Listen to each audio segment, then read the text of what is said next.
Welcome to the Magnificast, a podcast about Christianity and leftist politics. I'm Matt, a teacher at Greenville University in Greenville, Illinois. My research interests are media archaeology, leftist politics, and pizza ghosts. Dean wrote the intro, but I am interested in pizza ghosts, so he's right about that. You talk more about pizza ghosts than about media archaeology or leftist politics, so it just seemed appropriate to include that note. No, that's right. I think it's good. I'm Dean, a Catholic PhD student at the Institute for Christian Studies in Toronto. My research interests are religion and technology and politics and stuff like that. Nothing as cool as pizza ghosts. Maybe one day when I graduate to Matt's level. Just not there yet. So no joke though, like 40 minutes from me is Alton, Illinois, which is the most haunted city in the United States. Oh, nice. So that's what I've heard. But the best thing about Alton, Illinois is they literally have a pizza restaurant that is haunted. It's too perfect. It's too perfect. So my wife and I went there, and it didn't see any ghosts. I don't know. But did you consume them on accident, and then later, at night, they were just being silly? What they don't tell you is that they bake the ghosts into the pizza and. You fart them on out. You got to get that ectoplasm on top of that mozzarella. Do you want the ectoplasm dipping sauce? I don't have any good ghost stories except that there was this place in my hometown. I grew up in rural Michigan in the middle of nowhere called John A. Lau Saloon. And apparently there was a spooky ghost in the women's bathroom. And because I did not go there, I never got to see it. But... yeah, it's a thing. Kind of I guess. A moaning Myrtle kind of situation. Yeah, real moaning Myrtle situation. As far as I know, the ghost wasn't bad news. Just there apparently. So. Yeah, that sounds all right. Yeah. Well, I'm all about good ghosts. Yeah. It's good. I don't know. I prefer good ghosts to mean ghosts. If you have to pick one. Yeah, you know what my favorite ghost is? I don't. It's the specter of communism. I should have seen that coming. But, I've been sitting on that joke for a good 30 seconds here, and glad I got it out. Joke's on you, because this is a podcast about Christianity and leftist politics, and you missed a chance to talk about the Holy Ghost. So, here's a theological premise right here. It's the same one. Oh, nice.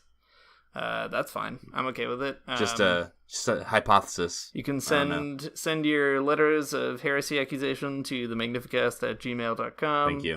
We'll put them right in the trash bin. On that topic, this is a great segue. We're talking about private property, which we also want to put in the trash bin because it is the worst thing.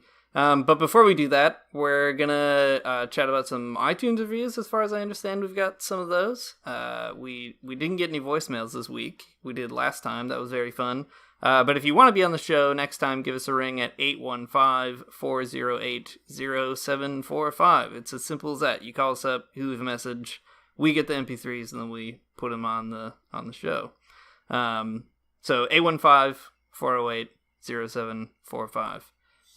We don't have any of those, so Matt, do you have some iTunes reviews that you're sitting on over there? Oh yeah, we got 2 very good reviews. These are both 5 stars. People are taking our direction, only giving us good reviews. Quality. Nice. Okay, so the first one is called. The title is "Optimistic, Insightful, and Entertaining." That's what I'm talking about. Nice. That's good stuff. That's gonna be on my tombstone. Okay. Just cheese on mine. Whoa! Hold the ectoplasm. Oh man, this is dumb. All right. So this is a review by Friendly Atheist Marxist, which is good. I'm glad they're friendly. Yeah, I agree. I do have a little bit of a trigger from people who are calling themselves friendly atheists, though. Too many years on the internet, and too many honest questions from friendly atheists. I think this is probably a trap, but I'll read it anyways. Okay, so the Friendly Atheist Marxist says, I came to this podcast after Dean shared it in a group on Facebook. Oh, Good job, Dean, getting that brand out there. We did it. We shared it. We shared it. Since then, I've been telling every leftist I know about it. That could be good if you know a lot of leftists. One other person. At a time when left unity is more important than ever, having such a powerful example of the contemporary Christian leftist thought is a useful tool for helping to bring some of our less tolerant atheist comrades around. The long history of Christian thought and political practice continue to lend powerful insights often overlooked by the largely non-religious left. I am deeply grateful for this podcast. That's very nice. That is nice. I hope that we can do that. Yeah, I think that's pretty encouraging. That's what, I don't know. I've been fortunate enough in most of the spaces I've actually been in, like actual leftist spaces. I've never felt like ostracized as a Christian person. And at least in Canada, like, it's not really a secret that I am one. Like, every time I've gone to a thing, whether it's like the Communist Party of Canada or, I don't know, some kind of like lefty reading group or protest or something, it's never been awkward. But I know that they're out there, I guess. Cranky atheists, cranky atheist Marxists. So that's cool. Yeah. The friendly ones are into it. I dig that a lot. Yeah, that's definitely not my experience either. It's only my experience on the internet, but yeah, that's to be expected. When I went to grad school, I was pretty much the only Christian, I think, and everyone thought that was just really neat. Not because, like, I don't know, there's, you know, it was a novelty. It was like a weird flavor of ice cream showing up. Yeah. No, that's been my experience too. Like the token Catholic in the room. Most people are like, "Oh, I know about Catholics. I've heard about Nicaragua." It's like, cool. That's a fine reputation. I'm okay with that. Yeah, very good. Prepared to be disappointed, but that's cool. Yeah. All right. So the next iTunes review is called. The title is Benadryl for Christian Politics. I'm trying to parse that metaphor out in my head, and I'm just thinking of like a very snotty Christian person. That's okay. I'm thinking of the movie Hitch. There was a very famous Benadryl scene in that film. So that's right. This is by username Turdling.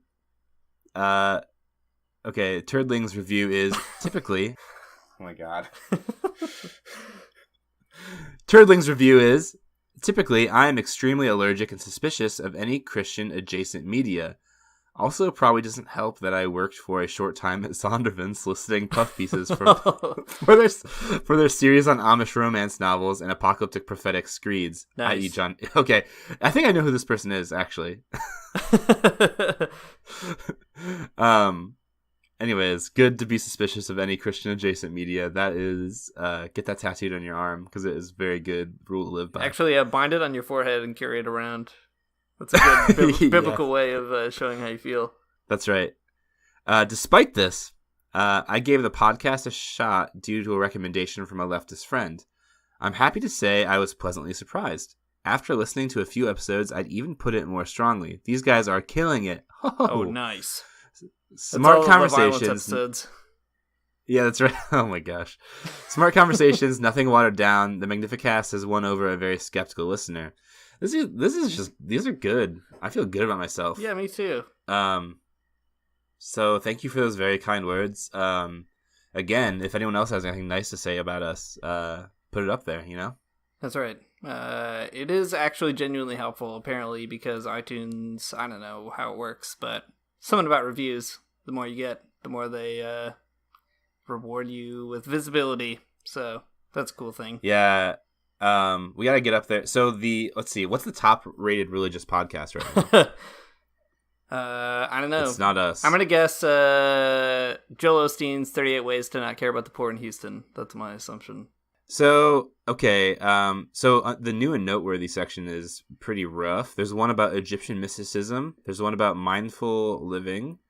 But the best one that's under the new and noteworthy category, though, is called Echoes from the Bell Tower, which is a podcast by the monks from St. Meinrad's Archabbey in Indiana. Nice. You guys should listen to that podcast because it's cool.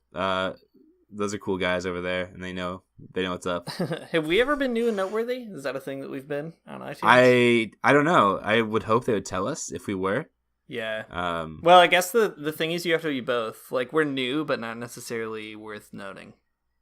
Yeah, that's true. It's kind of, I mean, we're not even that new anymore. It's true. Do they have just like a noteworthy section? We could hope for that. They also have a section about what's hot, and Joel Osteen is in that one. So dear listeners out there, please help us usurp Joel Osteen's podcast position. Yeah, we got to dethrone that guy. And spirituality section. Yeah, for sure. This is a good collective goal. If we can all dethrone Joel Osteen together, just through this podcast, that would be a victory for the left. I think so. It could be any podcast. I mean, it could be that Monk podcast for all I care. Just get Osteen. Yeah, for sure. What we really need to do is rally behind one good podcast and overthrow Joel Osteen. Yeah, that's right. Is there like an entry strategy in iTunes that we can find? Like, who seems to be performing pretty okay, and we could all like compromise our ethics in order to appreciate them? Let's see. There is under the What's Hot category. There's it's called Pray As You Go, and it's published by Jesuit Media Initiatives. Oh, so maybe you could give those guys a call on the old Catholic phone. That's the We've all got one. That's the phone that right. That's that you guys all have them. You can call each other all the time. It's kind of like Facebook but with phones. Yeah. Pope Francis won't return any of my calls, which is mostly embarrassing. But I'm not going to stop trying. Yeah. Good. Don't.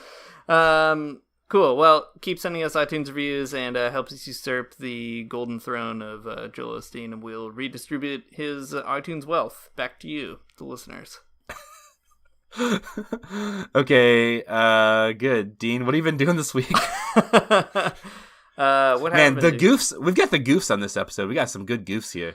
We have goofs. Whether or not they're good remains to be seen. Whether or not they're worth noting, it's not. I like them. All right. I like the goofs. 4 out of 5 stars. These goofs. I'm not publishing the review. That's the thing. So this week, what did we do? I had an anniversary with my spouse, Emily, who also had an anniversary. We both had one, coincidentally, at the same time. With one another. That's right. 5 years we've been congratulations. married. Thank you.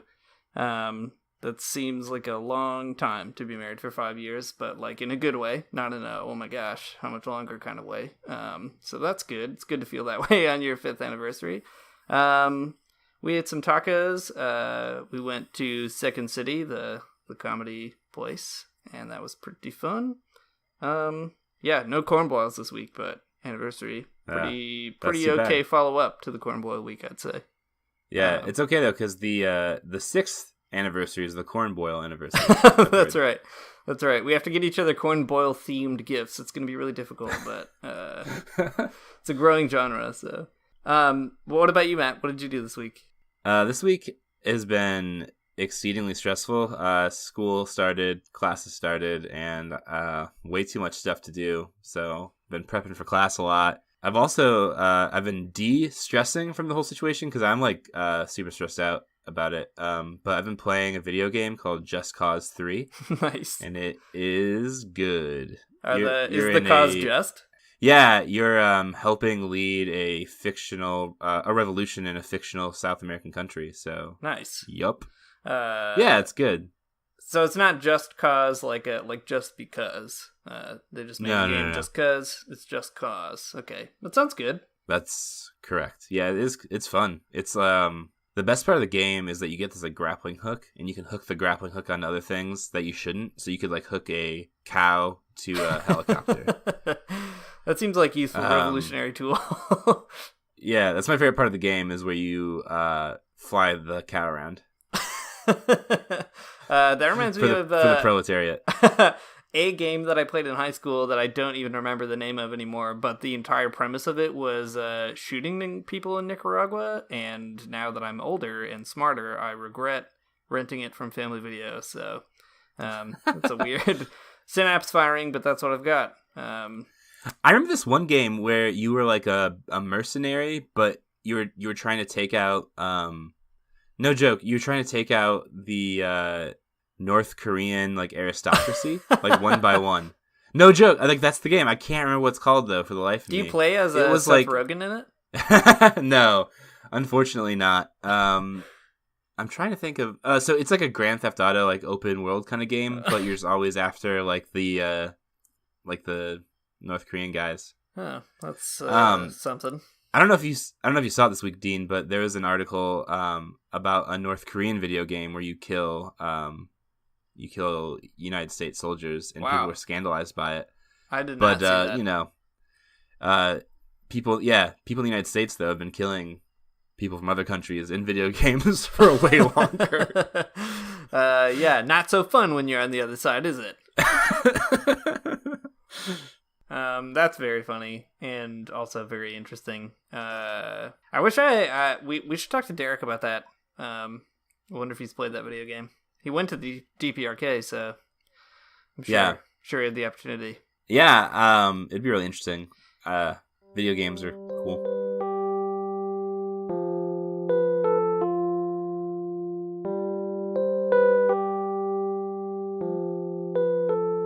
Well, Matt, so all the video games talk is very good and fun. I'd love to do more of it, but this is a podcast about Christianity and leftist politics and not video games, sadly. But we need to get back to work. We need to get back in class. We need to get back writing our dissertations in Dreyer studies. Yeah, speaking of which, we're expanding our program. We're not doing only PhDs in Dreyer studies these days, but you can also get a BA in Carter economics. I don't know if you're familiar with that, but we can give you a little taste here. Carter as in Joe Carter, the genius economist from the Acton Institute? Yeah, that's Joe Carter? That's the one. Foundational for all budding Christian free market economists. All the stuff everybody's got to know. He's so famous that he wrote the NIV Life Hacks Bible, so you know he means business, literally. What kind of life hacks are in it, do you think? One life hack is set your homepage to the Mises Institute and then open it every day, and then copy and paste all the text and put it on your own blog and put signed like Jesus Christ or Thus Said the Lord. That's a very good life hack. Life hack: do you want to kill a fig tree? Sorry, we can also cut that. But no, that's good. Life hack: if you need to pay your taxes, find a fish, yank a coin out of its face, and you're good to go. Life hack: did a bunch of people just show up to your party, and you only have a few loaves and fishes? Just multiply them, you dummy. Life hack: did one of your friends cut off somebody else's ear at a party? Just put it back on. Life hack: did you run out of wine at your wedding? Just turn your water into wine. That's the first life hack, actually. That's the first one. NIV Life Hacks Bible. Get it. It's out today on Autonomous Media. All the proceeds go towards Antifa. So give Joe Carter your money, I guess. Yeah, he doesn't have enough, I'm sure. Well, here's the great thing about Joe Carter, though. If you don't know who Joe Carter is, he is a blogger at the Acton Institute, which is, I don't know, for all intents and purposes, the enemy, I guess.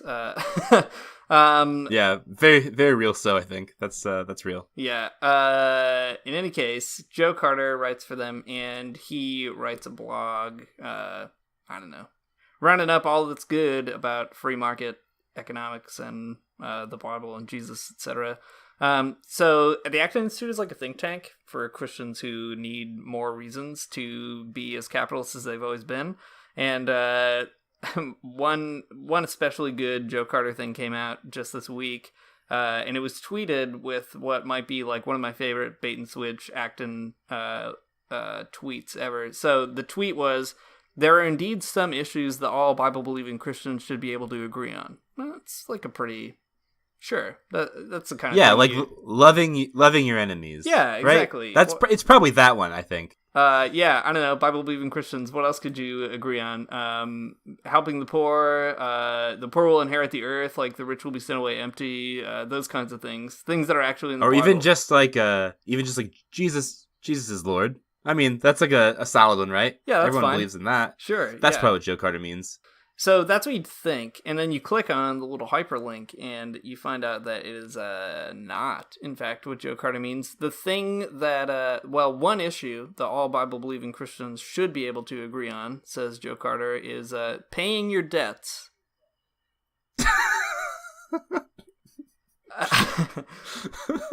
Which I think is very true and right. Unassailable point. This is now a podcast about paying your debts. One of the potential things that all Bible-believing Christians should be able to agree on.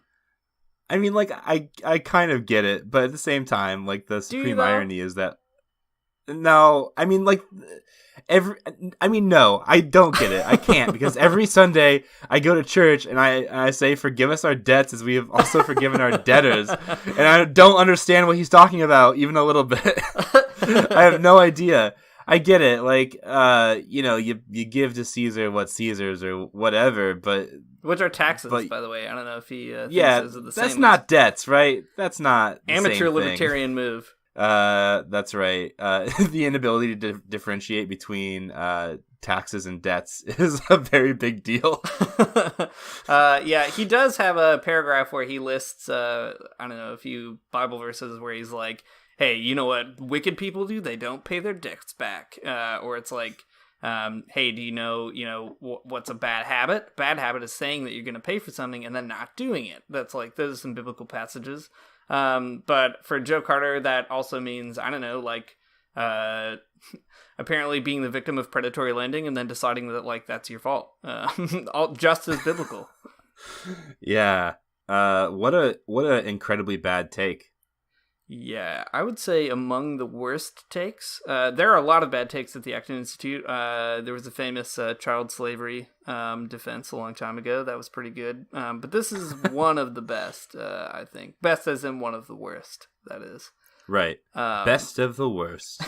So I read this brilliantly argued, just airtight blog post the other day, and I thought it would be great to do an episode about private property in particular, because that's what the Acton Institute is all about, and it's also a thing that Christians on the left, I think, actually have a surprisingly kind of hard time sorting out, or at least it doesn't come up as often as it ought to. So I think just people on the left have a hard time sorting it out. Yeah, I think that's right. I mean, not all of the left, but the more center left folks probably have some trouble with it as well. Well, it's like Bernie Sanders doesn't want to abolish private property. That's just not on his agenda. Right. But the weird thing about that is that abolishing private property is one of the foundational goals of the left. If there's despite all the differences between anarchists and Marxists and all the subspecies therein, pretty much everybody's like, that's something that's got to go. However it goes, it's got to go. So that's right, but it's completely vanished from a lot of our political discourse. Like no anarchists and communists are like yelling at each other over private property these days. Yeah, that's right. And even the ones that are I don't know, generally ineffective, or like in parts of the world where for example, like in Venezuela right now, parts of the world where private property has been named as a problem and then kind of halfway dealt with, like where the government decided to expropriate some stuff and peasants decided to expropriate some stuff for themselves because they deserve it. They get met with, massive backlashes, and nobody can run to their defense because they're a little too afraid to challenge private property, I think. So it seems like a good thing to sort through together.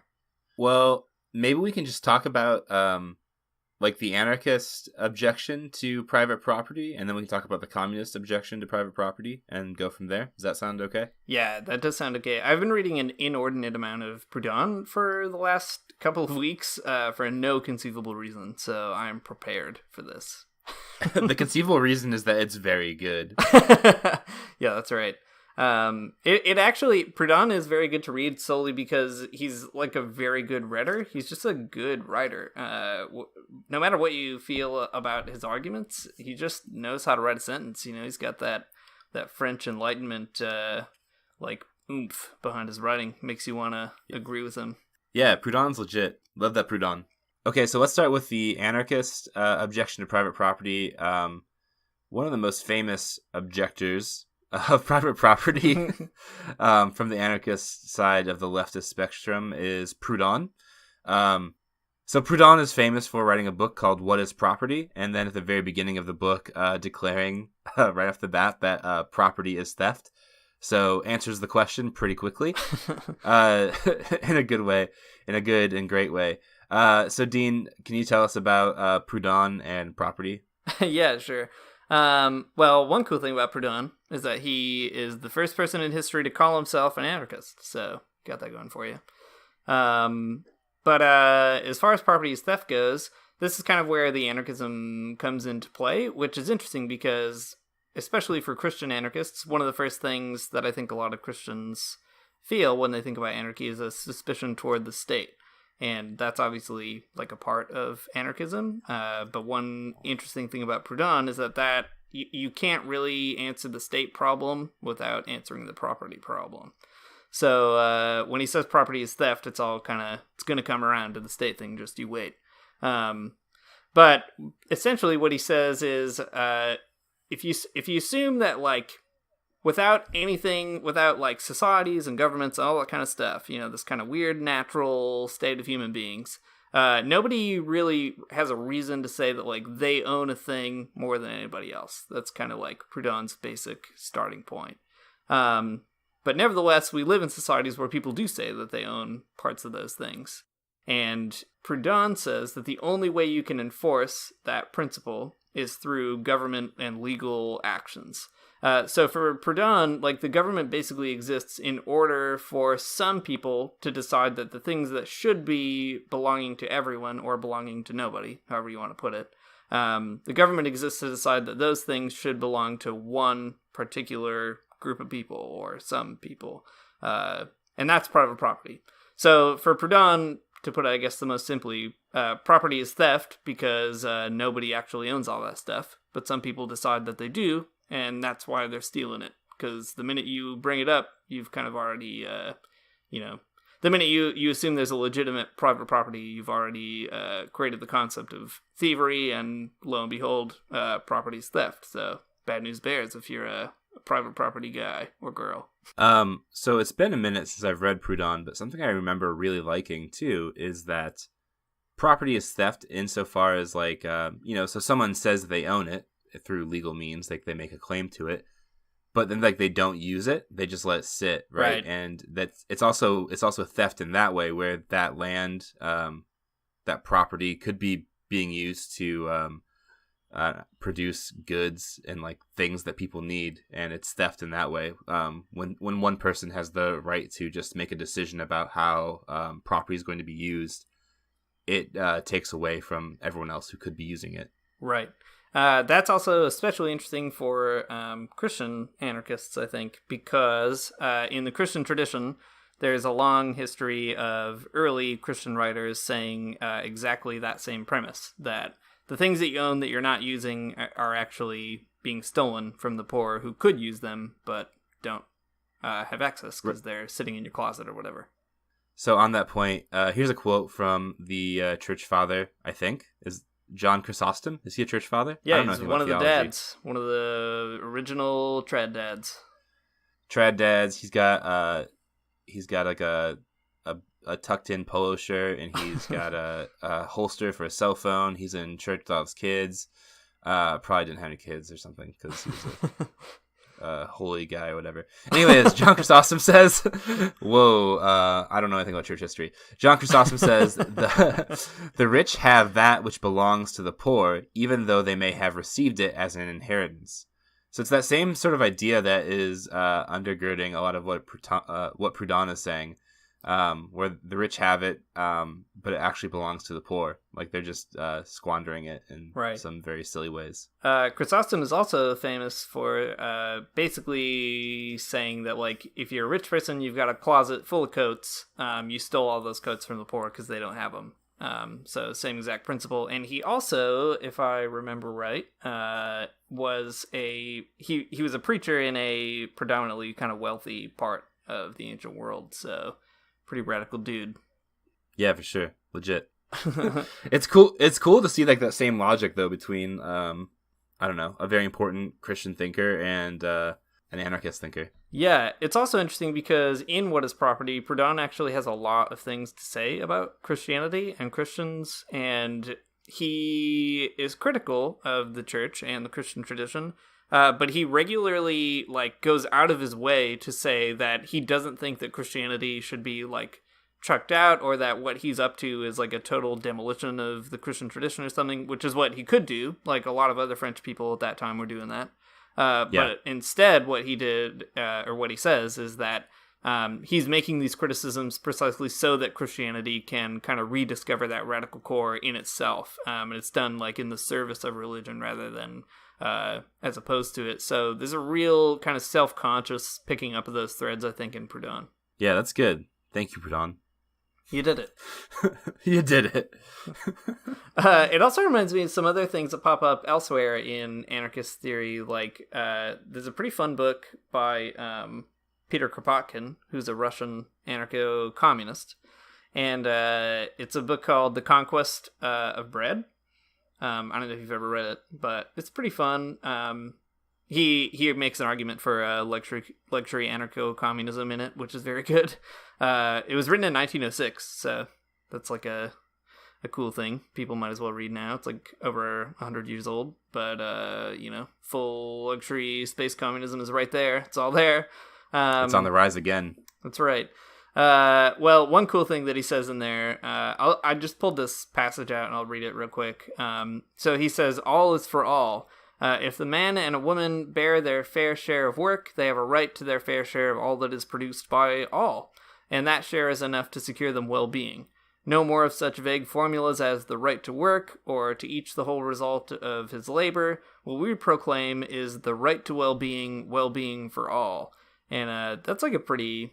I don't know, that's a claim that I feel like a lot of Christians can actually hang with. That seems to be the kind of thing that Jesus is up to when he's going around like indiscriminately healing people and, telling people to like pick up their mat and walk and not worry about, I don't know, what's going on, with all these like weird social codes that force people to be excluded. The right to well-being, like that seems to be the kind of thing that Jesus is like motivated by in the Gospels, and what a lot of Christians are motivated by as well. Yeah, or what about that one parable where? Okay, I'm gonna butcher everything about the Bible here. That's what I do best, probably. There's the parable though of like the vineyard workers, and like one of them comes late and still gets paid the same amount as the rest of them. Yeah. Do you know what I'm talking about? Yeah, that's a real Bible verse. Yeah, that's right. Oh my gosh. Well, anyways, I know it's a parable and probably has lots of deeper meanings if I only knew Greek or whatever. But it's always struck me as a really interesting parable in like the sheer economics of it. And I remember one time I heard a presentation from, it was like someone who was a prospective faculty member or something, like someone who was applying for a job, and they were like a business person. Anyways, they were talking about different ways that Christians can participate in business, and like that one parable just stuck in my head the entire time. Like, awesome. Yeah, like what about this like really weird payment scheme that like is suggested in this parable? How much are you paying your workers? Like, can they only work half a day? I don't know. I know. Okay, it's probably a silly, stupid point, but still.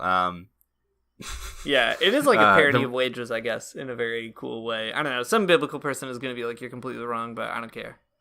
That's fine. I'm okay with being completely wrong. Yeah. What we're not wrong about is that property is bad, and that's the main point here. Okay, don't get sidetracked. That's the main point.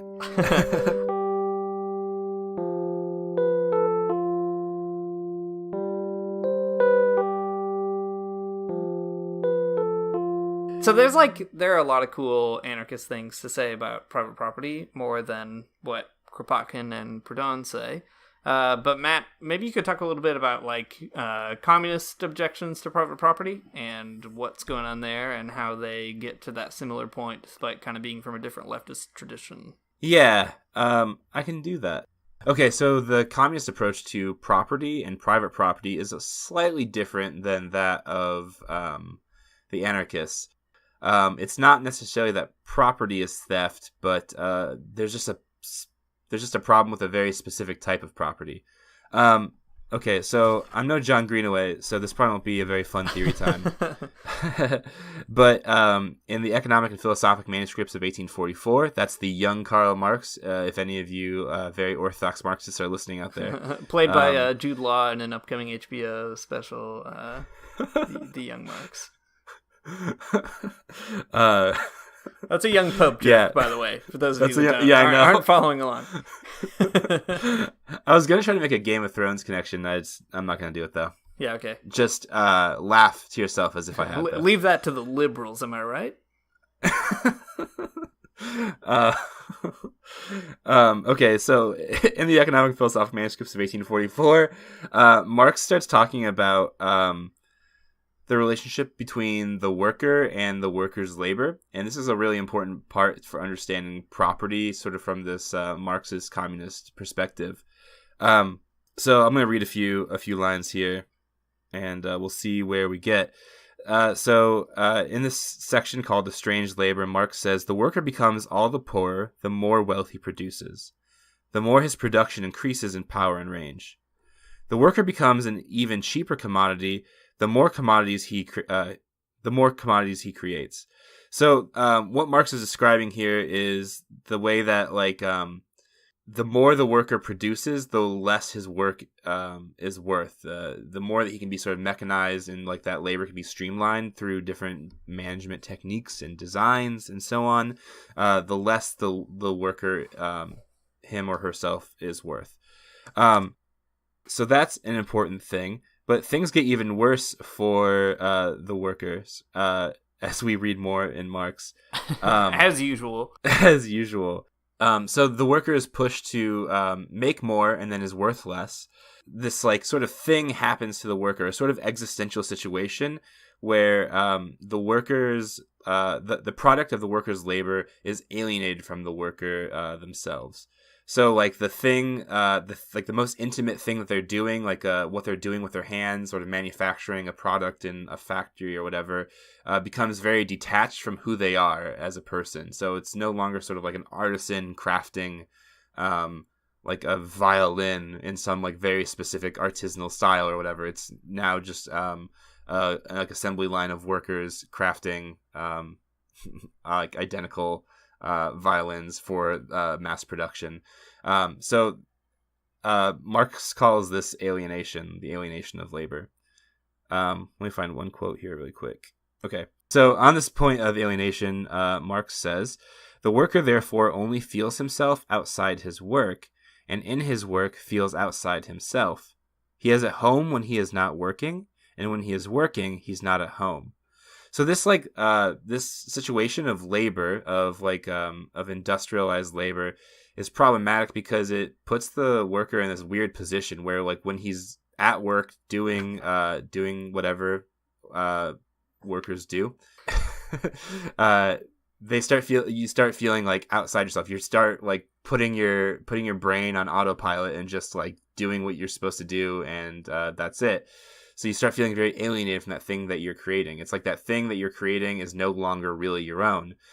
This is what you might call the expropriation of labor. So the labor of the individual worker is being taken from them and used to create profit for the capitalists, for the bourgeoisie, the people who own the means of production, the factory or whatever. Okay, so that's an important thing to understand. Marx's kind of understanding and problem of private property, or just property in general. So the thing for Marx is that you actually can own something. So this is, I guess, how communists and anarchists are a little bit different. You can own something, but the way you own it is through your own labor, performing work on something, creating something with your own labor power is what it takes to own something.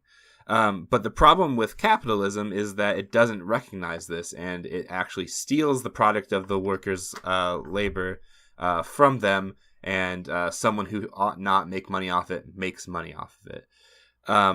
So in light of this whole situation, Marx thinks it's a very bad deal that workers should actually own the means of production and receive the profits from what they create.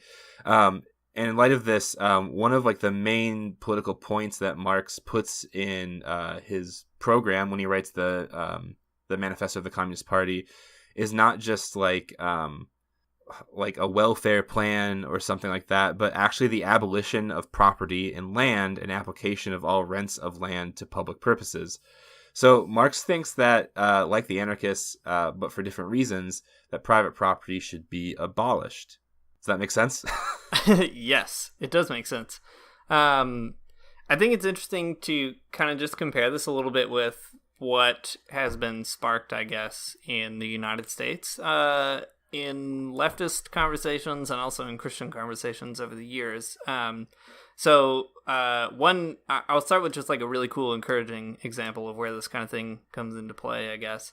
There was like, I don't know if people heard, but there was two women from a Catholic worker community in Des Moines, Iowa, who, after Donald Trump got elected, they sabotaged the Dakota Access Pipeline for several months, and then essentially turned themselves in, basically, because nobody was reporting on it, and they wanted to raise awareness about it. And in their defense, they made a pretty interesting distinction between personal property and private property. And they said we weren't doing violence against any private property. Against any personal property, only private property. That was the oil. And that's like a big thing that I think a lot of people have a hard time with. Like, the minute you say, hey, we're going to abolish private property, people are like, but what about like my grandfather's watch that I inherited from my dad when I was 12 years old? But it's like, well, communists don't want your grandfather's watch. They just want, like a massive industry that forced your grandfather to like work his whole life so that his watch was the thing that he like really valued and wanted to give to his kid or something. Right. So I just think like that's a really helpful thing that in the best cases, like even, Christians who are activists have been able to understand on their own terms. Like the Catholic worker has always distinguished between private and personal property in a way that is helpful. They come out of an anarchist tradition, so that's where that kind of comes from. But that's not the kind of differentiation that you see in a lot of popular leftist discourse now, I feel like. The kinds of things that you see with Bernie Sanders or whatever, but to say nothing of like the Democratic Party. Like property itself isn't really a problem, let alone like making fine, important theoretical distinctions about certain kinds of property that would then lead you to like act in certain ways in certain situations. Like that's not really on people's radar, which is like a pretty huge problem, I think, for getting the left going in any sustainable way.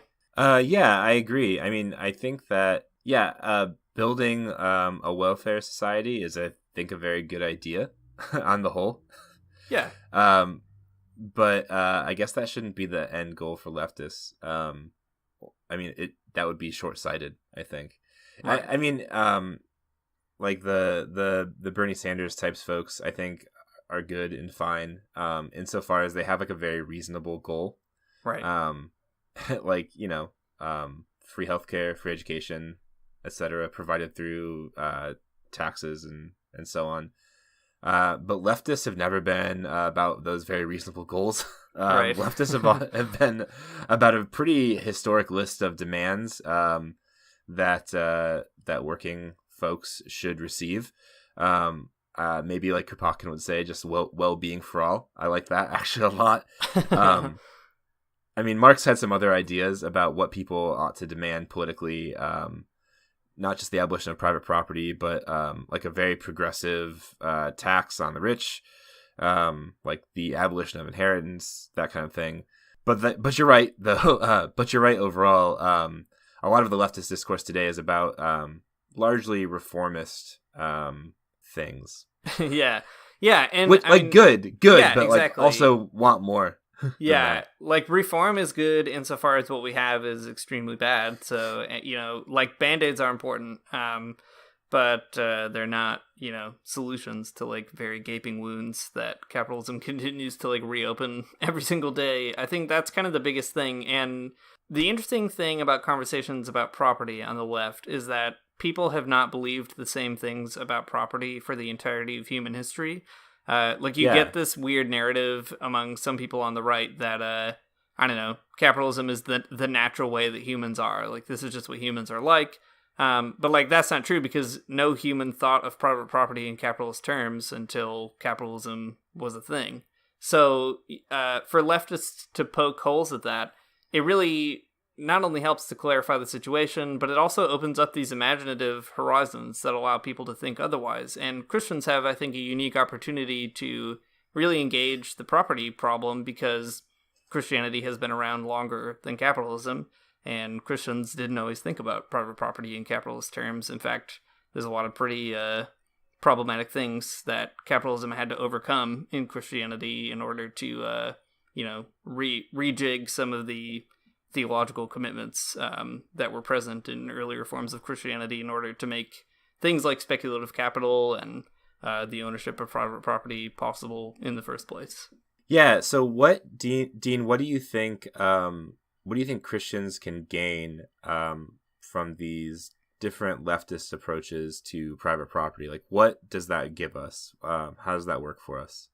Yeah. Well, first of all, I think it's good just to understand the situation that's in front of you. Like, that's a pretty big gain in the first place. Like, to see that, for example, like if you come out of an anarchist tradition, and a lot of Christians, I think, are kind of more comfortable with anarchism than they are with communism. If you come out of that tradition, sure. Like, I don't know, sure, like the state is bad for a lot of reasons, whatever. If you're a Christian, it's bad for idolatrous reasons, it's bad for violent reasons, etc. But what property investigations help to clarify, I think, is that the state exists in large part for the sake of property.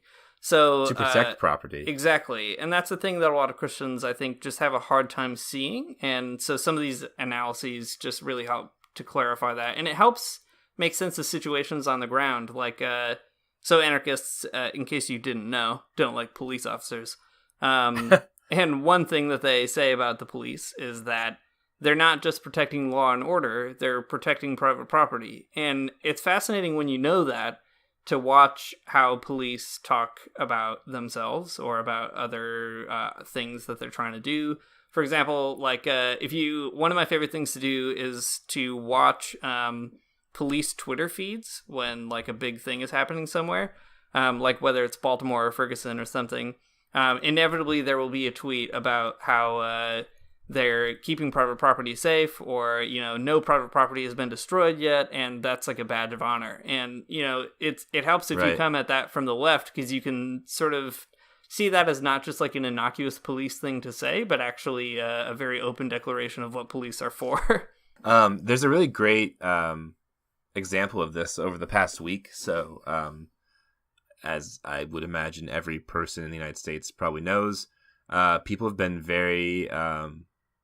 recently, I guess, awoken to the problem of like the racist statues in the United States, starting with like Civil War statues and so on. Something really interesting happened in Baltimore this past week, and there's some really fascinating pictures that I don't know, activists who were there took. But there's this picture of this giant, I don't know, amassing of leftist activists who are at a Christopher Columbus statue. I think it was in Baltimore. Right. And it's really wild because the cops are all standing around the Christopher Columbus statue, protecting it from the protesters. I mean, it's that type of picture that tells you exactly what it is that police in both and the state, I think, at large, are about: protecting private property, or protecting property in general. I guess in this case it's public property that the public no longer wants, but regardless, that's their function. Yeah. And I just think Christians have been good at understanding how the state kind of, I don't know, casts a spell on people or demands their worship in a really troubling way. And that's like, those are critiques worth making, and that's the kind of thing that you often get in people like Jacques Ellul and others. But I think that without that accompanying analysis of property, those frustrations with idolatry kind of miss the real material effects that are happening. So it's like, if you want to get rid of those idolatrous problems, then you better deal with the problem of property, because otherwise you're just gonna, as long as you have property, if you're a good anarchist, you're always going to have a state. And that's like pretty bad news, I guess. Right. I wonder if there's something here too that we can think of. So I know like one huge objection that liberals and conservatives, I guess who are also liberals, have to anti-fa is that they also destroy property in right. different protests. Breaking windows. Right, and they get very uptight about that. maybe sometimes for good reasons, but probably mostly not. Like, I don't know, smashing the window of an AT&T store doesn't seem that bad to me. No. In the grand scheme of structural capitalist violence, that is barely a blip on the scale. But it's that understanding of private property and like public space that is motivating some of those types of actions. Yeah. So maybe this will illuminate a bit of that like objectionable attitude there from liberals. Especially because the liberal response creates oftentimes an equivocation between smashing a window and like taking a life. So, the kind of violence that's advocated for by neo-Nazis is the same violence advocated for by anarchists. That's the kind of thing you get in liberal discourses, which is just like completely not true. Right. But you see liberals upset about, whatever, the burning down of the CVS pharmacy, which wasn't done by anarchists, being just as bad, for example, as, I don't know, like whatever the KKK is talking about. And that's like not even a little bit true. So like a very weird thing to think even. I don't understand. Yeah. It's funny to think about that very point because Proudhon opens What is Property with a pretty funny example.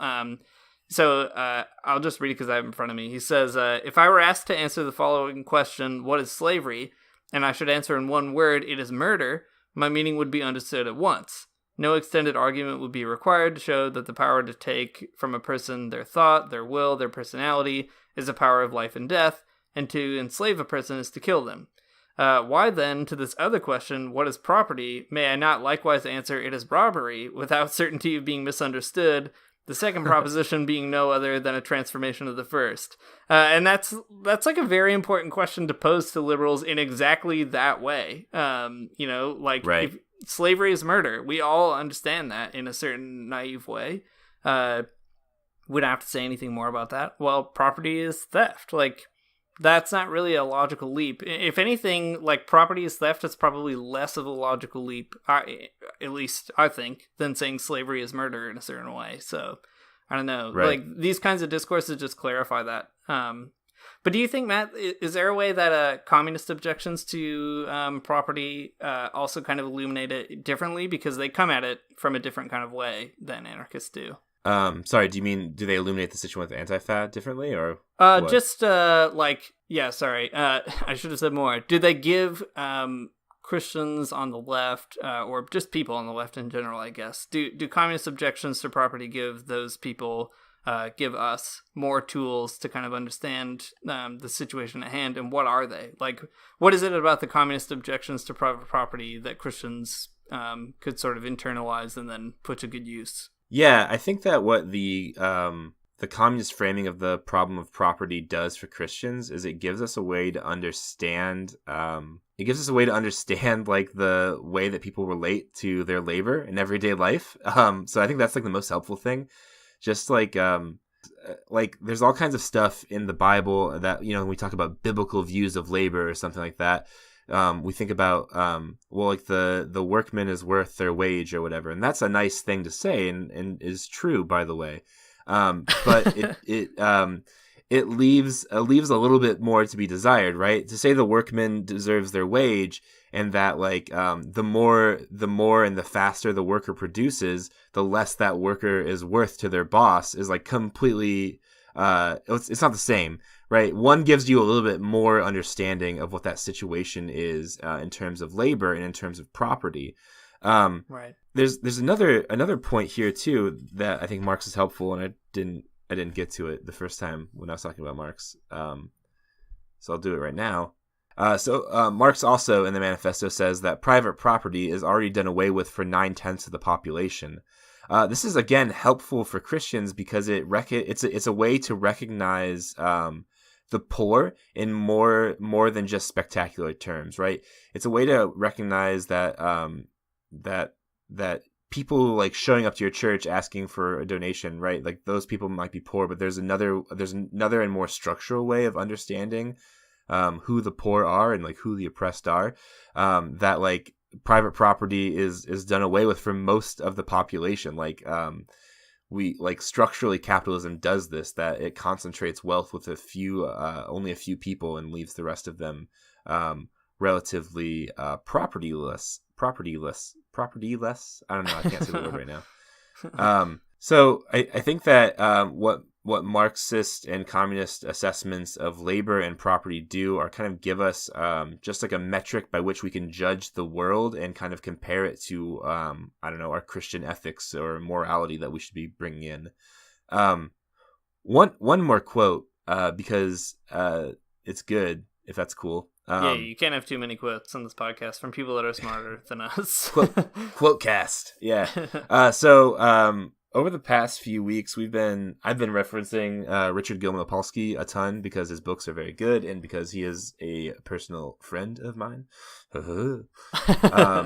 He was my advisor in grad school, and he's a very good and nice person. And he's coming to speak at my institution this coming year, and I'm super excited. So we've been talking a lot about the book Spectres of Revolt. He has another book though that's also very good, and it's called Precarious Communism, and it's a détournement of the Communist Manifesto. So basically, what he did was he read the Communist Manifesto a ton, and he loved it, and he thought, well, what should I make it say? And he rewrote it to sort of say something a little bit different. Yeah, I like that. Yeah, it's really cool. So in the Communist Manifesto, at the very end of the second section, Marx is giving this big list of like the demands for socialists, and the abolition of property and so on and so forth. I'm not going to list them all. Anyways, when he writes he rewrites the bit about the abolition of private property, this is what he writes. And I think it's pretty interesting, and I think it should really strike a chord with people who are Christians. So Richard Gilman Opolsky writes, "For too many, wealth, property, and opportunity, and the lack thereof, are accidents of birth determined by class, inheritance, and luck. Communists understand the fact that most infants are established at birth as either rich or poor, that upward mobility is a demonstrable lie, and that the avenues facing the very young are either opened or closed from the start, and they're not determined by personal responsibility." So, again, another way to understand the sort of arbitrary way that like property and wealth are dealt with in capitalism, that it's mostly just by luck whether or not you will be a person who is wealthy or not. Yeah. And even, I think to point it out even, that the very young are either open or closed from the start is so interesting, because it just shows you how silly this the pattern of distribution of wealth and property is in a capitalist society. It has nothing to do with how hard you've worked, and so on. It's just whether or not you were born to a family with means or not. Yeah, that's right. So this is useful for Christians, I think, because again, it's just another helpful descriptor of who the people we're supposed to be allying ourselves with are, and who we're supposed to be serving, and so on. Yeah, I think that's really great, especially because it does kind of it deals with the problem of just the contingency of human life in a way that suggests that maybe one of the tasks of human beings today would be to make those contingencies a little more bearable than they are right now. Like, they don't have to be as dumb as they are. Yeah, completely. I don't know. That's just such a good selling point to me. Like, don't you think that, I don't know, the fact that most people are born in situations that aren't necessarily good, like that's most people in the world are born in situations that are bad. Isn't that right. like a dumb thing that shouldn't be the case? Like, we have the means to not do that. Right. And like, if you are a Marxist, then it seems obvious that like the workers should own the means of production, and they should get the profit from what they create. So like, if you want a political economy where you actually do like the people that work get stuff, like, I don't know, man, capitalism isn't your thing. Yeah, and if you're going to call yourself an anarchist, capitalism is also not your thing. Those right, are mutually sure. exclusive terms. It's weird to be on this podcast suddenly talking about anarchism, because I haven't thought about anarchism since I was like a teenager, which is what brought me into kind of leftist conversations via my kind of Christian commitments. And it's like a weird thing to kind of revisit some of these anarchist characters and think through the fact that when I was like into Christian anarchism, I never encountered the property problem as often as I guess now I wish that I would have. Yeah, I think that's a failure of Christian anarchists everywhere, I believe. Yeah. Because like all of the really good anarchists base their entire philosophy on it. I mean, Bakunin, Proudhon, Kropotkin, etc. Those guys, they're all about talking about property, and Right. the Christians are just like, yeah, but the state is idolatrous, and like that's a good point, I suppose. But like, you're missing the larger conversation going on with anarchists. Yeah. Some of them touch it better than others. Like Ammon Hennessy, I always thought was pretty good about it. And there are like some cool, I don't know, Peter Moore and Dorothy Day stuff. But even then, like they're kind of afraid because they're hamstrung by Catholic social teaching, which isn't completely opposed to property, just a certain kind. Actually, on that note, I should mention this because in Laudato Si, I've mentioned this on the podcast before, but it's always worth bringing up again. So Laudato Si is an encyclical that Pope Francis wrote in 2015 about the environment, but also about a lot of other things. In fact, Verso released a version of it called, like, I forget now, something like the encyclical on inequality or something, Right. which is actually a pretty accurate descriptor. But in that document, Pope Francis says some pretty cool stuff. One thing that he says is about private property. And he has like a couple sections on it. And in one of the sections, he says, the Christian tradition has never recognized the right to private property as absolute or inviolable and has stressed the social purpose of all forms of private property. St. John Paul II, who was 2 popes ago, if you don't know, forcefully reaffirmed this teaching, stating that, quote, God gave the earth to the whole human race for the sustenance of all its members without excluding or favoring anyone, unquote. There's a good Proudhon connection. These are strong words, Pope Francis says. He noted that, a bunch of other stuff, and then he goes on to say, he clearly explained that, and this is where the Catholic worker gets a little tripped up, I think. John Paul II said, the church does indeed defend the legitimate right to private property, but, this is a very important but, she also teaches no less clearly that there is always a social mortgage on all private property, in order that goods may serve the general purpose that God gave them. Consequently, he maintained, it is not in accord with God's plan that this gift be used in such a way that its benefits only favor a few. This calls into serious question the unjust habits of a part of humanity. So I don't know, like, it's pretty important that Pope Francis came out and just said, like, Christianity, we never affirmed private property as absolute or inviolable. Like, that's a violable thing, and a thing that is relative. So even if you, feel like there's room for private property in Christianity, like, the Catholic way of doing it, at least, is not very far off from the way that Proudhon is up to talking about it. Like, maybe there's some arguing of semantics, and maybe there are some real material differences, but it looks a lot more anarchist or even communist than one might expect, I guess. Yeah, I think so. Here's an interesting point, though. I hope it's interesting. So where he's quoting John Paul II again. He says the church does indeed defend the legitimate right to private property. So I wonder how anarchists would feel about that. I, not being a hard anarchist and being more of a communist persuasion, right? The defense of a certain type of private property seems okay to me, right? Like, as long as it's not bourgeois property, right? Like, yeah, as exactly. long as it's not as long as it's not wrongly derived, expropriated. Yeah, and that's definitely what Pope Francis has in his sights. I mean, you can't read this encyclical without understanding that it's the bourgeois form of private property that he's especially pissed about. That's always, I guess, like the defense of certain types of property by institutions, I guess, has always been like the hardest part for me to understand from the point of view of anarchists. Like, so like Bakunin is really famous for criticizing Marx a lot of times, rightfully so. Bakunin is a guy, we haven't really talked about him on this podcast. He's a Russian anarchist. Check him out. He has a book called State and Revolution, and it's good. Read it. Ultimately, though, the difference that Bakunin has with Marx is that Marx thinks that the state should seize power for a time after the revolution, so as to defend the revolution.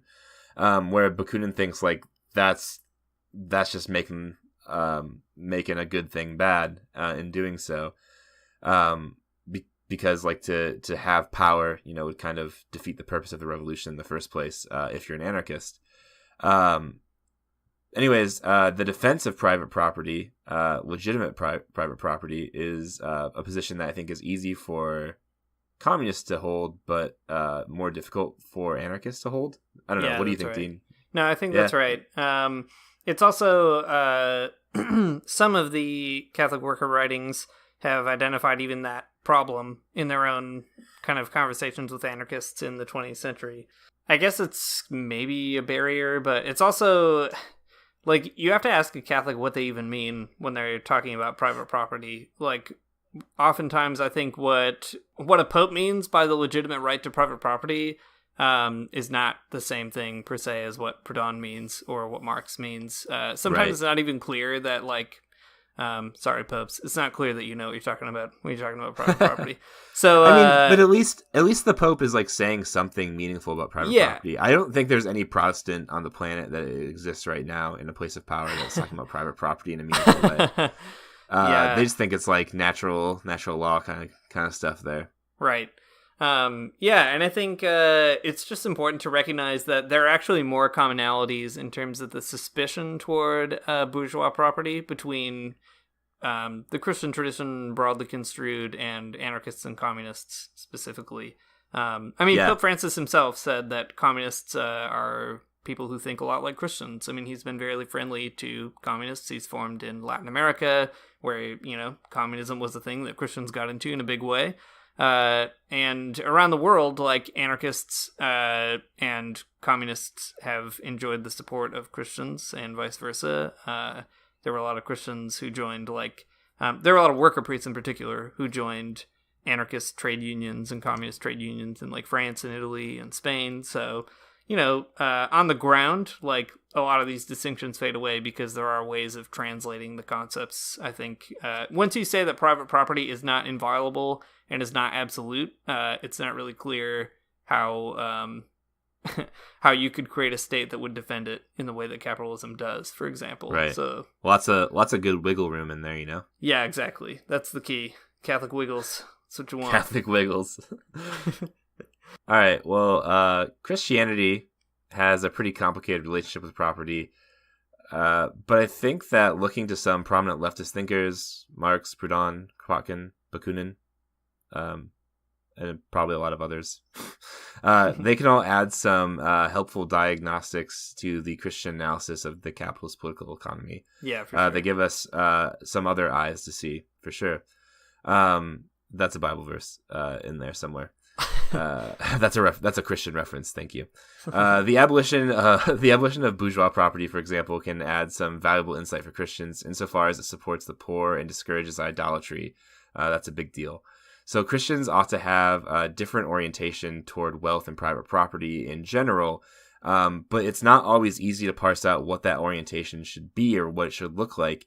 And these leftist ways of thinking probably have more in common with what it should look like than more right-wing ideologies.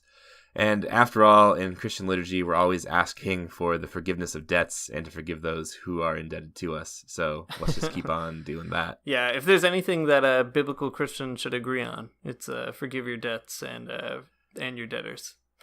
Yeah, so hey, if there's anyone from Wells Fargo out there in a place that can make some decisions, if you could forgive my loans, that would be very good of you.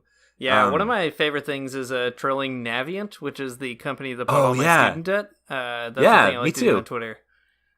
Yeah, I used to do that for a while, and I don't have So I don't know, Navient, Wells Fargo, Sally Mae. I'll just stop. If any of the CFOs of those institutions are Christians, then they would do the right thing in forgiving everyone's debts. Or that's a joke, but also not really. And join the Acton Institute, I guess, and serve Mammon instead. Yeah, that's right. That's right.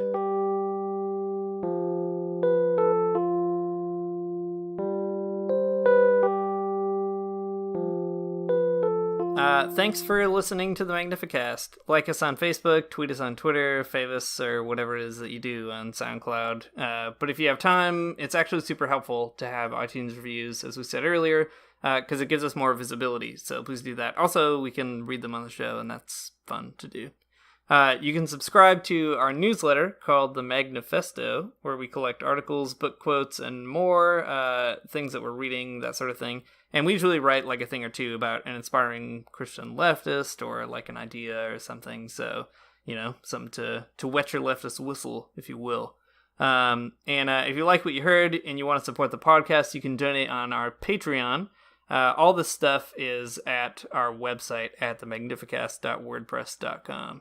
So, as always, we'll let the band The Illogical Spoon play us out, which, by the way, are a group of anarcho-primitivist Christians. So if you dug that part of the podcast, check those folks out. See you next week.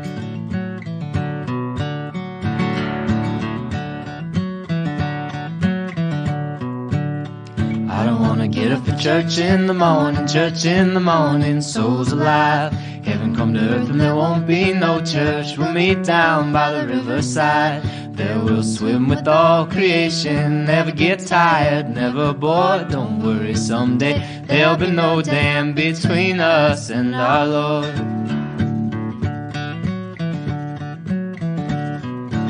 Jackson, keep your hoods up. Keep your hoods up and you stay up late. In Jackson, you keep your hoods up. Well, you keep your hoods up and you stay up late. Oh, don't mind